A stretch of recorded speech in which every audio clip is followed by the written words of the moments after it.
Welcome back. Today we're doing something a bit different, focusing on the very end of life, specifically the final moments of some of the oldest individuals executed in the U.S. since 1976. That's right. It's a heavy topic, but we wanted to, look closely at these cases. We've gathered details about their crimes, obviously, but also their time on death row, their last meals, final words, or sometimes the lack of them. Yeah, trying to understand these really complex stories by examining how they concluded based on the available information. And what strikes you immediately is the range of crimes. We're talking mail bombs, murders connected to robberies, even killings orchestrated from inside prison. It's a grim landscape, isn't it? And the sheer amount of time some spent on death row, decades, in several cases. Absolutely. It raises all sorts of questions about the appeals process, the legal system itself, and just what that experience must be like. Okay, let's maybe start with the oldest individual on our list. Walter Leroy Moody Jr. He was 83 years and 26 days old. Executed in Alabama in 2018. Moody's case, it's particularly chilling. He was behind those 1989 mail bomb killings.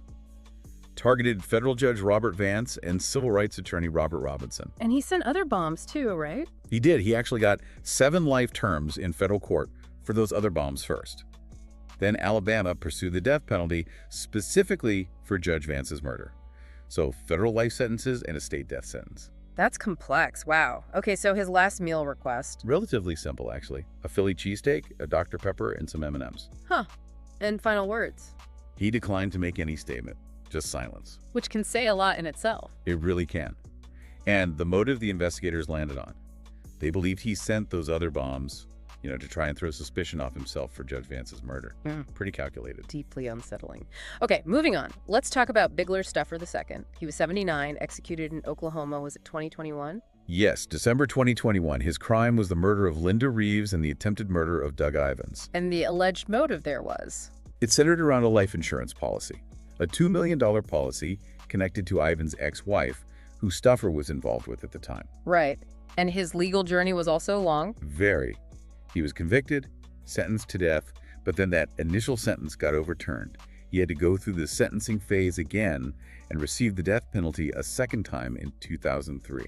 So almost another 20 years before the execution actually happened. Exactly. A long time under that shadow. His last meal was a bit more extensive, wasn't it? It was. Let's see.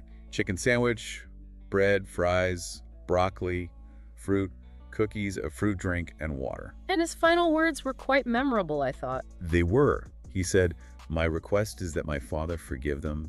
Thank you." He always maintained his innocence. And he apparently said life without parole was worse than death. That was reported, yes.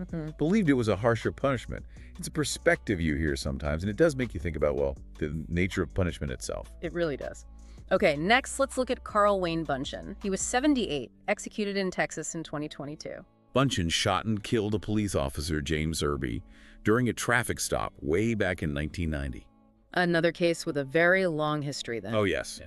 Sentenced to death in 91. Then that sentence was actually overturned in 2009. But then, just 3 years later, in 2012, it was reinstated. So he had a period where he wasn't under a death sentence, then it came back. That must have been quite something. You'd imagine so. The source material we looked at didn't actually specify his last meal. Okay. But his final words. He expressed remorse to Officer Irby's family. Said something like, "I regret what I did. I pray they get closure." He also addressed friends, saying, "See you later," and that he was ready for heaven. But there was that detail about the motorcycles outside. Yes, that was reported. Dozens of motorcyclists revving their engines during the execution. Witnesses apparently found it quite disrespectful. Yeah, that adds a really jarring element to the scene. Shows the intense emotions these cases stir up. That definitely underscores the different public reactions, doesn't it? Remorse inside, that kind of display outside. Right.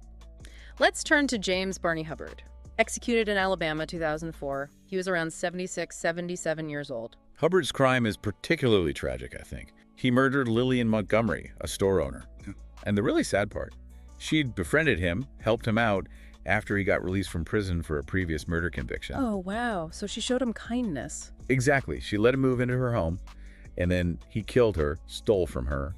Initially tried to claim it was suicide, but the evidence was clear. And he was sentenced back in? 1977. So he spent almost 30 years on death row. He appealed later, based on his age and mental decline, but those appeals failed. His last meal was very specific. It was quite the list. 2 boiled eggs, bacon, sliced tomatoes, fried green tomatoes, pineapple with mayonnaise, white bread, a banana, and V8 juice. An unusual combination, maybe? And his final statement? He made no public statement, showed no remorse apparently, which the victim's son commented on afterwards. But he did connect with his daughter. Yes. The reports say he maintained eye contact with his daughter until the end. That's silent connection. It's quite a contrast to the lack of public remorse. It really is. Okay, next up, Clarence Ray Allen. He was 76, executed in California in 2006. Allen's case involves multiple murders. First, he orchestrated a robbery and had Mary Sue Kitts killed so she wouldn't testify about it. And then even from prison. Exactly. While incarcerated, he arranged for the murders of 3 witnesses who had testified against him in the original robbery trial. Just a pattern of eliminating anyone who could incriminate him. That's incredibly cold-blooded. Sentenced in 82, you said? Yes, 1982. And again, like others, his appeals based on age and poor health were rejected. His last meal was quite something. Buffalo meat. Buffalo meat, fried bread, a bucket of KFC, sugar-free pecan pie, sugar-free ice cream, and whole milk. Quite the spread. And his final words were defiant. Very. Hoka hey, it's a good day to die. Thank you all. I love you all. Goodbye. That phrase, hoka hey, it's a Lakota Sioux saying. And there was a detail about the execution itself. Yeah, reportedly needed an extra dose of potassium chloride to stop his heart. A sort of clinical, grim footnote. Let's talk about John Albert Bolts, Oklahoma, 2006. About 62 years old. Bolts murdered his stepson, Doug Kirby, after an argument. The circumstances sound horrific. What happened exactly? Well, he'd broken into his mother-in-law's house, argued with his wife, then called his stepson over to his trailer. He apparently told his wife he was going to cut her son's head off. A neighbor even witnessed part of it. Bolts claimed self-defense, but the evidence didn't support that at all. Sentenced in 1984, so again, over 2 decades on death row. That's right. His last meal included fried chicken, potato wedges, baked beans, claw, which I believe is a type of Thai noodle dish, an apple pie, and a roll. And his final words were quite philosophical in a way. They were unusual. He called the execution a moment of joy for him, but a moment of sadness for others, mentioning the pain involved. And he urged people to read the book of Deuteronomy. A moment of joy. That's a striking perspective. And the religious instruction, very specific. It suggests a complex mindset, doesn't it? Maybe acceptance mixed with a final message. Okay, John B. Nixon, Sr., Mississippi, 2005. Around 69 years old. Nixon was convicted of a contract killing, the murder of Virginia Tucker. How did that unfold? He, along with his son and another man, broke into the Tucker home. Nixon shot Mrs. Tucker's husband, who thankfully survived, and then shot Virginia Tucker dead.